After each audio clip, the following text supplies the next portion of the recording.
इसलिए हमें स्वावलंबन की तरफ ध्यान देना होगा, एक दूसरे की सहायता की तरफ ध्यान देना होगा, हमें अपने विचारों से कर्म से शुद्ध रहना होगा। तो मैं मान के चलता हूँ कि हम अपना वही वैभव जो प्राचीन काल में था उसके लिए प्राप्त कर सकते हैं।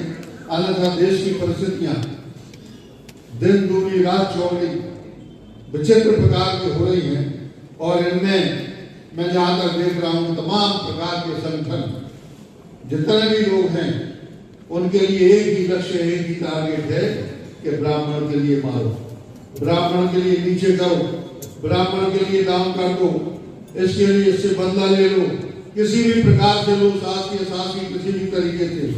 मैं कह चलता हूं यदि संगठन में शक्ति होगी, हम सब एक होंगे तो कोई भी हमें छुपा नहीं सकता, चाहे उसकी बल संख्या बल कितना नहीं। और इसलिए बहुत आवश्यक है कि आज भले ही हम 200-500 की संख्या में यहाँ पर हों, इस संदेश के लिए भी हम अपने नगर तक, अपने गांव तक, अपने रिश्तेदारों तक, परिचितों तक यदि हम पहुंचा सके तो यह बहुत सार्थक आज का यह सम्मेलन होगा। मेरी बहुत बहुत शुभकामनाएं सभी अपने विप्रजनों के लिए।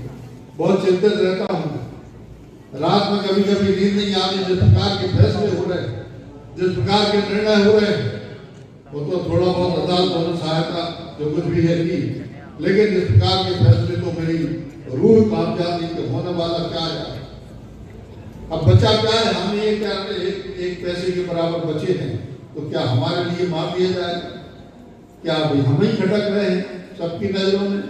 कोई भी हो, इसके लिए बहुत जरूरी है कि हम संगठित हो जाएं, अन्यथा इतिहास हमें माफ नहीं करेगा, हमारी पीढ़ियां हमें माफ नहीं करेगी।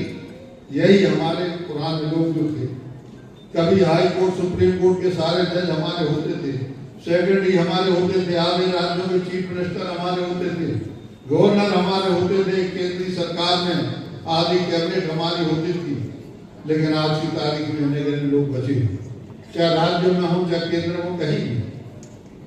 और जब ये लोग राजनीति में रहेंगे तो वो आपके बारे में कभी नहीं सोच सकते, वह अपने समाज के बारे में सोचेंगे, वह अपने हितों के बारे में सोचेंगे।